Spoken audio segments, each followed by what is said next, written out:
Hey, this is Joe Gilder from HomeStudioKona.com. I want to talk about distortion today. Distortion is one of those handy tools that you can use to do lots of fun things in a mix to either maybe help a track cut through the mix, give something more grit, all those fun things. So here's a mix I did recently where I incorporated distortion, and real quickly I'll let you hear the mix because it's ridiculous. Think hairband and enjoy.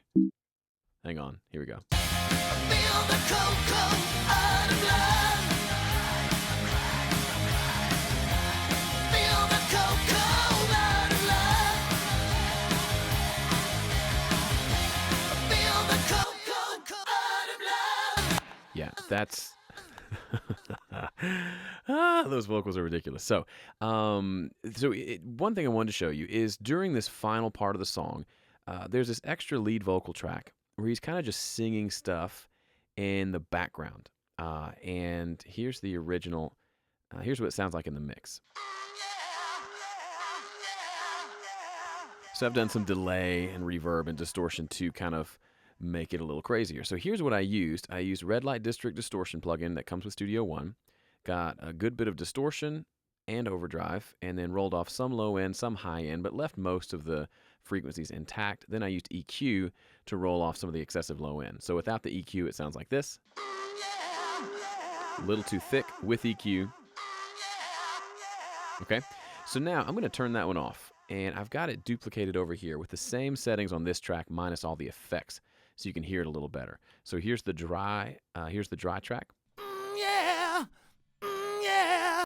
Sounds a lot like Zeppelin. And then here it is with the distortion and the EQ. Yeah, yeah. Okay, very gritty, allows it to cut through, which is cool. Now, the one thing I want to show you is that it really matters where you EQ things when it comes to distortion. If you're a guitar player, electric guitarist, and you use distortion pedals and EQ pedals, you kind of understand this already, and this won't be news to you. But for me, this was something I hadn't thought about, and it makes a big difference. So I've duplicated the track again, and here it is on this third track is the one we're going to look at. So I've got the distortion plug-in here. And if you'll notice, on the original track, I left most of the lows in, right? Everything between 141 and 9.6K is there. And then I used the EQ afterward to roll off everything below 759 hertz. So you may think, why do that when you could just roll this low frequency knob, which is like a high pass filter, a low cut frequency, just roll that up to the same amount? Well, I'll show you. So let me turn off the EQ for a second. No, I'll leave it on. So here's that same exact distortion settings on the second track, except I rolled off the low frequency all the way up to 759. Listen to what that sounds like. It's a very different sound than this one where I rolled off the 759 after the distortion. Both have the frequencies being rolled off below 759, but one sounds fuller than the other. The reason is, in this example, the top example, we are sending all of that low frequency information, everything above 140. So the thick, 150, 200 hertz range is getting into the compressor, or to the distortion, and is causing that thick, lower register distortion and harmonics to show up. Listen to what happens when I just roll this up as we play through.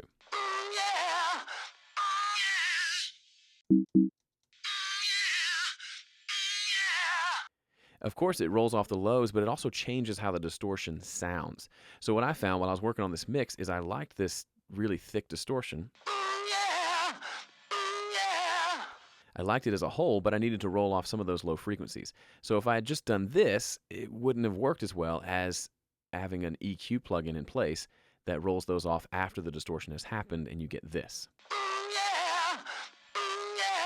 So essentially, by rolling off below 750 hertz, the exact same EQ, depending on where it is in the chain, can give you wildly different results. Here's rolling off before. Here's rolling off after. Now, there's no right or wrong. I like the after for this application, but it's good to know that those things the order you place things, especially when it comes to effects like distortion, can really affect the outcome that you get. So if you're not getting the sound you want, try changing the order. You don't have to understand all of what's going on and why it happens, but knowing that you can change the order, and that sometimes does dramatically change what you're going to hear, can sometimes help. So you end up with the final sound of this in the mix.